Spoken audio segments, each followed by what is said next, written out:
It's me, Gloria. Dad wants me to read my monologue to you from theater class. So I hope you can hear me. I hope you can hear me.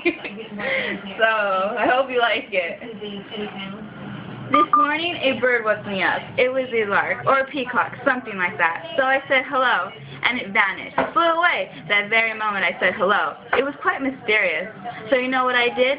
I went to the mirror and brushed my hair 200 times without stopping. And as I was brushing it, my hair turned pink, honestly pink, then red.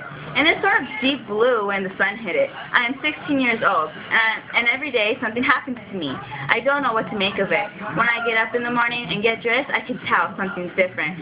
I like to touch my eyelids because they're never quite the same. Oh. I like to hug myself until I turn blue. I close my eyes and cry until the tears come down my cheeks. I am special. I am special. Please, God, please don't let me be normal. Not the other one. What? Not the other one. What other one? Oh, and I'm going to read you my background story of my character. I just had to make her up, so everyone thought it was sad. Get out of here.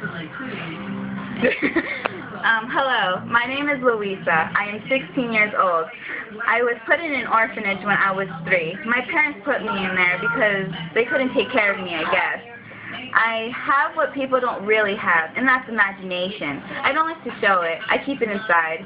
I don't like people thinking I'm weird. I feel like one day my parents will come back for me. One day. I try so hard to be someone I'm not. But I do know one thing. I am nice, kind, but sometimes I can be shy. But there's one thing you need to know. Something happens to me every day. But what? Okay, I'm done.